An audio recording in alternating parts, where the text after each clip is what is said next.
Boa noite a todos os ouvintes da Rádio Farol. Como é bom estar aqui com vocês em mais um programa Missionários da Verdade. Para quem ainda não me conhece, meu nome é Antônio Augusto. Eu sou seminarista da Igreja Batista em Itaipu e é sempre um privilégio vir aqui falar um pouco da Palavra de Deus. Nesse programa que eu costumo dizer que tem trazido a luz de Cristo em meio ao tempo complexo que vivemos. Afinal, o programa Missionários da Verdade surge não para trazer aquilo que a carne deseja, mas o que Deus deseja falar conosco. Hoje iremos falar exatamente sobre isso. Olhando para a carta de Gálatas, vamos ver como o apóstolo Paulo nos exorta como igreja a abandonar as obras da carne e viver uma vida no Espírito. De maneira mais específica, vamos tratar hoje sobre o problema da inveja. Quem nunca desejou algo que não lhe pertencia? Quem nunca, ao observar a conquista de alguém, deixou de se alegrar pelo outro, mas viu seu coração se encher de inveja? Hoje vamos falar sobre este mal. Para iniciar o nosso estudo, eu gostaria aqui de fazer uma leitura do texto bíblico que iremos meditar, trabalhar hoje. O texto que vamos ler aqui é Gálatas 5, do 16 ao 26. A palavra de Deus diz: Digo, porém, andai no Espírito, e jamais satisfareis a concupiscência da carne. Porque a carne milita contra o Espírito, e o Espírito contra a carne, porque são opostos entre si, para que não façais o que, porventura, seja do vosso querer. Mas, se sois guiado pelo Espírito, não estáis sob a lei. Ora, as obras da carne são conhecidas e são prostituição, impureza, lascívia, idolatria, feitiçarias, inimizades, porfias, ciúmes, iras, discórdias, dissensões, facções, invejas, bebedices, glutonarias e coisas semelhantes a estas, a respeito dos quais eu vos declaro, como já outrora vos preveni, que não herdarão o reino de Deus os que tais coisas praticam. Mas o fruto do Espírito é amor, alegria, paz, longanimidade, benignidade, bondade, fidelidade, mansidão, domínio próprio. Contra estas coisas não há lei. E os que são de Cristo Jesus crucificaram a carne com as suas paixões e concupiscências. Se vivemos no Espírito, andemos também no Espírito. Não nos deixemos possuir de vanglória, provocando uns aos outros, tendo inveja uns dos outros. Senhor, obrigado pela Tua palavra. Obrigado por este trecho que acabamos de ler aqui de Gálatas. Obrigado porque o Senhor inspirou o Teu servo Paulo a escrever cada palavra que aqui está. Que o Senhor nos dê sabedoria para compreender o texto, para poder aprender com este texto, que realmente, ó Pai, tudo que for falado aqui, adentre o nosso ser, mude, nos transforme, que Teu Espírito esteja agindo em nós e realmente não saiamos vazios desta mensagem, mas cheios do Espírito e cheios da sabedoria que vem de Ti. É essa oração que eu faço em nome de Jesus Cristo. Amém. Como eu disse em minha introdução, o programa Missionários da Verdade tem trabalhado nesses últimos sábados uma série desafiadora que tem como foco esse trecho que acabamos de ler da Carta de Gálatas. Um trecho que vem de encontro às atitudes pecaminosas e tem como grande propósito nos chamar a andar no Espírito e rejeitar as obras da carne, mostrando que o crente genuíno crucificou a carne e agora vive uma vida pelo Espírito. Antes de tratarmos da inveja, que é o ponto central de hoje da mensagem e está lá no versículo 21, é preciso destacar alguns pontos relacionados ao contexto desta carta, deste momento aqui que Paulo começa a dar esta instrução para a igreja. Esse contexto é essencial para a gente compreender bem essa exortação que o apóstolo faz aos Gálatas. Primeiramente, em relação ao contexto da carta, é importante a gente ter em mente que no início da igreja primitiva havia dois grupos de pessoas que se converteram ao cristianismo. O primeiro grupo, que veio a ser fiel à fé cristã, eram os gentios, aqueles que não eram judeus. Pouco eles sabiam sobre o Senhor de Israel, mas ao ouvir o Evangelho sendo tratados pelo Espírito Santo, abandonaram então seus falsos deuses e se voltaram com fé em Cristo Jesus.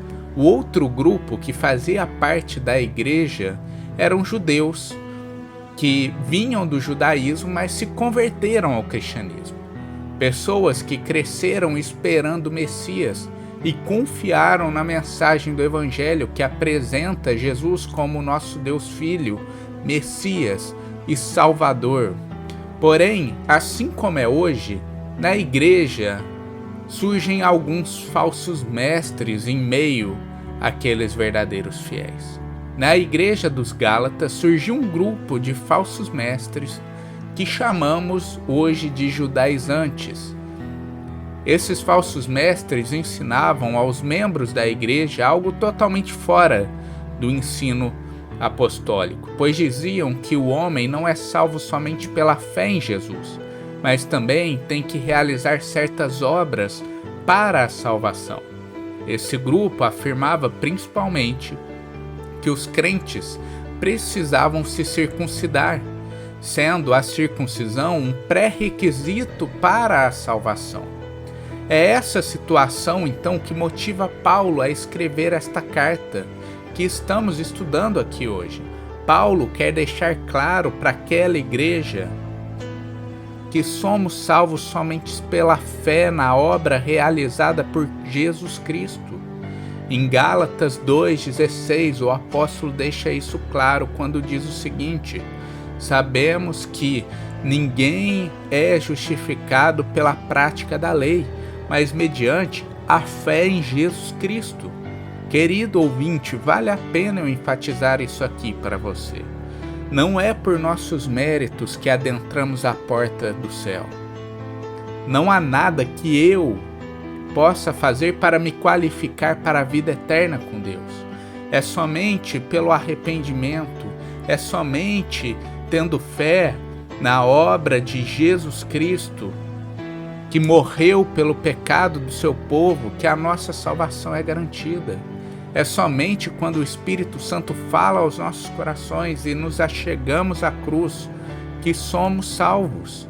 Isso era algo que Paulo queria deixar claro ali para os Gálatas e que hoje também a gente vê que Paulo quer deixar claro para nós, para a igreja de Cristo, para todos que teriam acesso a esse escrito.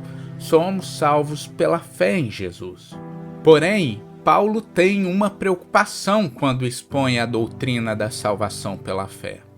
O apóstolo não deseja que eles confundam o fato de que não somos salvos pela obra como uma espécie de libertinagem.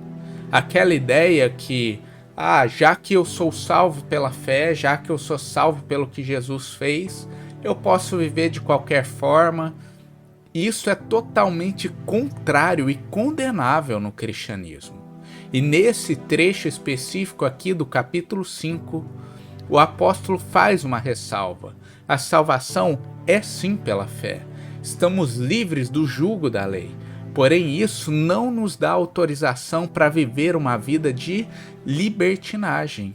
Tanto que em Gálatas 5,13 o apóstolo vai dizer: não usem da liberdade que temos no Evangelho para dar ocasião à vontade da carne.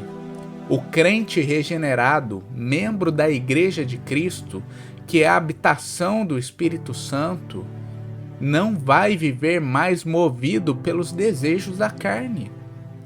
Pelo contrário, ele passa a viver para a glória de Deus, graças ao Espírito Santo que trata os crentes, Somos chamados então a viver uma nova vida pelo Espírito.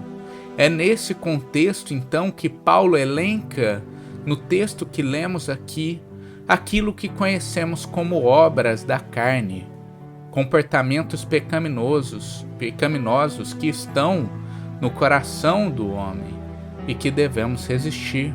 No programa de hoje, o nosso foco está em uma dessas obras da carne, que é a inveja, citada no versículo 21 do texto pelo apóstolo.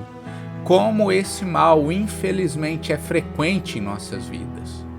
Quem nunca sentiu inveja em algum momento? Com certeza você, ouvinte, já deve ter tido momentos de inveja, infelizmente. Confesso a vocês que, ainda quando eu era pequeno, ainda quando eu era muito novo, ainda quando eu era uma criança e pouco sabia sobre o mundo, eu já tinha inveja de meus amigos. Invejava um porque ele tinha o brinquedo que eu tanto sonhava, ou o videogame da época. Crescendo, talvez o motivo da inveja mude, mas o pecado continua presente nos corações. Com a queda, não só a nossa relação com Deus foi abalada, mas também com o próximo. A inveja nasce da cobiça, é o desejo de ter aquilo que não é meu. Isso faz com que eu não me alegre com a situação do próximo, mas que eu entre em rivalidade com o outro. A pessoa invejosa muitas vezes até deseja que a outra tenha uma derrocada, enfrente dificuldades. O teólogo William Hendrickson, comentando essa passagem, vai dizer que a inveja é olhar com má vontade para outra pessoa, em virtude do que ela é ou do que ela tem. O famoso pastor e teólogo brasileiro Hernandes Dias Lopes também vai dizer o seguinte: a palavra grega aqui, traduzida por inveja, vai além de um mero ciúme. É o espírito que não deseja somente as coisas que pertencem aos outros, mas se entristece pelo fato de outras pessoas possuírem essas coisas. Os invejosos não apenas desejam o que pertence aos outros, mas anseiam para que os outros sofram por perder essas coisas. Na Bíblia, a gente tem exemplos que demonstram a gravidade que é agir movido pela inveja. Vemos na Bíblia que a inveja pode conduzir o homem até mesmo ao homicídio. Isso acontece, por exemplo, no famoso caso de Caim. Caim, invejando seu irmão Abel, ele assassina Abel. Foi ainda a inveja que motivou também os irmãos a lançarem José em um poço, José do Egito. Por ele ser muito querido por seu pai, seus irmãos, movidos pela inveja, o jogam em um poço, o vendem como escravo para outro povo. Exemplos bíblicos de como a inveja pode ser prejudicial ao homem. Nos dias de hoje, no nosso mundo caído, a inveja ainda é presente. Talvez no trabalho você já teve a oportunidade de ver funcionários invejando as conquistas do outro e desejando até mesmo a derrocada profissional daquele que se senta ao seu lado todo dia. Um vizinho pode olhar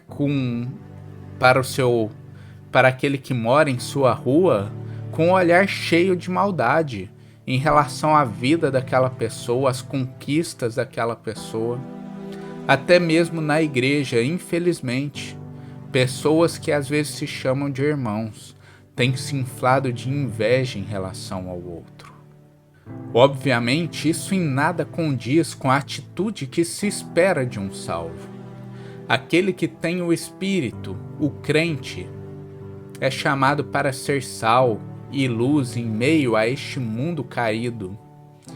Em uma realidade cercada de inveja, em um mundo onde a maioria das pessoas estão nutrindo este sentimento, somos chamados a disseminar o amor ao próximo. Onde existe rivalidade, nós como crentes somos chamados a levar a união e parceria. Devemos andar conforme a sabedoria de Deus, direcionados pelo Espírito. Tiago, em sua carta, vai dizer o seguinte em Tiago 3, do versículo 16 ao 17: Pois onde há inveja e sentimento faccioso, aí há confusão e toda espécie de coisas ruins. A sabedoria lá do alto é, primeiramente, pura, depois pacífica, indulgente, tratável, plena de misericórdia e bons frutos, imparcial e fingimento. Somos chamados a viver essa sabedoria que vem lá do alto, que manifesta frutos diferentes, que não vive segundo o coração da carne, mas segundo o Espírito de Deus. É na palavra de Deus que encontramos o alimento diário para que Deus molde e trabalhe a nossa vida. É na palavra de Deus que encontramos essa sabedoria, que sabemos como agir em cada situação. O desafio nosso como crente é diariamente nos aproximarmos mais do escrito sagrado, da escritura, da Bíblia, buscando seguir o reto padrão que nela há. A gente é chamado, como povo de Deus, a realmente ser diferente. Em um mundo onde todo mundo parece ser igual, levado pelo seu coração, vivendo os seus sonhos, vivendo os seus prazeres, sendo norteados pela carne, mas nós, pelo Espírito, vivemos uma realidade diferente. Somos chamados a nos alegrar uns com os outros. Alegrem-se com os que se alegram, a dar glórias pela conquista do próximo e não nutrir inveja em relação ao que o outro está conquistando ou à vida do outro.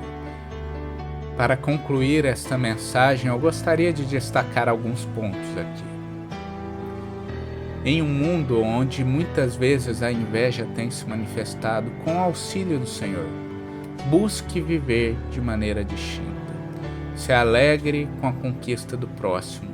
Não alimente os desejos cobiçosos que podem surgir no seu coração. E sejam contentes, satisfeitos com aquilo que Deus tem colocado em sua vida. Se você tem identificado sentimentos invejosos no seu coração, se arrependa. Ore ao Senhor pedindo perdão. Clame ao Santo Espírito para que Ele trate isso em sua vida. Ainda há tempo de se arrepender, meu irmão. Busque sempre o caminho da santidade. Afinal, o Senhor nos chamou para isso, para a santificação.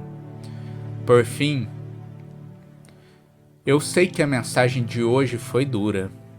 Talvez tocou em feridas que estão aí na sua vida. É uma mensagem que destacou a luta contra um pecado que é muito presente na nossa sociedade. Realmente a vida aqui não é fácil, eu sei, pois deslizes vêm, pecados são cometidos por nós, ansiamos muito pelo tempo futuro, a eternidade onde finalmente estaremos livres do pecado. Mas enquanto estivermos aqui, busque força espiritual no Senhor para continuar lutando contra os desejos pecaminosos. E lembre-se, quando pecar, que há salvação em Jesus Cristo. Essa é a nossa grande esperança e o centro da carta de Gálatas. Somos salvos por meio da obra de Jesus.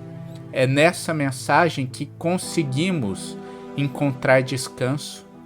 Estamos livres da punição da lei, pois Cristo morreu por nós. Diante dessa mensagem, viva de maneira digna o Evangelho, mas se cair, se invejar alguém, busque em Cristo perdão e descanso. 1 Pedro 1, 18 e 19 vai dizer: Pois vocês sabem que não foi por meio de coisas perecíveis, como prata ou ouro, que vocês foram redimidos da sua maneira vazia de viver, que lhes fora transmitida por seus antepassados, mas pelo precioso sangue de Cristo, como um cordeiro sem mancha e sem defeito. Foi pelo sangue de Cristo que fomos então redimidos. Bendito seja o Cordeiro, onde encontramos salvação. Bendito seja o Cordeiro que salvou o seu povo. Eu queria terminar agora este momento da palavra com uma oração, pedindo a Deus que nos ajude em relação a esse pecado, pedindo perdão a Ele pelos erros cometidos e clamando a Ele por misericórdia. Senhor Deus, grandioso Pai, obrigado, Senhor, por este momento onde aprendemos um pouco mais sobre a sabedoria que vem de Ti, momento onde o Senhor trouxe luz sobre um mal que infelizmente é tão presente no mundo. Perdoe, ó Pai, as vezes que invejamos o próximo, perdoe, ó Pai, os nossos pecados, que o Senhor tenha misericórdia sobre as nossas vidas, que possamos, diante dos pecados, depositar a nossa fé unicamente na salvação que há por meio do Teu Filho. Clamamos, ó Pai, para que o Espírito Santo do Senhor nos trate, trabalhe a nossa vida, pois ansiamos para que diariamente sejamos santificados por Ti, para a glória Tua, para que sejamos cada vez mais próximos do nosso modelo que é Cristo. Nos ajude, Senhor. Gratos somos, ó Deus, porque um dia Tu enviaste Teu Filho, e o nosso Senhor Jesus Cristo bendito Cordeiro, se colocou numa cruz e morreu pelos nossos pecados e ressuscitou, nos dando uma esperança viva de que também com Ele e por causa dele seremos um dia levantados também da tumba. Temos uma eternidade contigo, ó Pai. Bendito seja o Senhor por tamanha obra que realizaste. É essa oração que eu faço em nome de Jesus Cristo. Amém. Muito obrigado a cada um que esteve aí, ouvindo, acompanhando o programa. Espero realmente que Deus trabalhe a sua vida, que o Senhor esteja nos moldando, nos ajudando diariamente.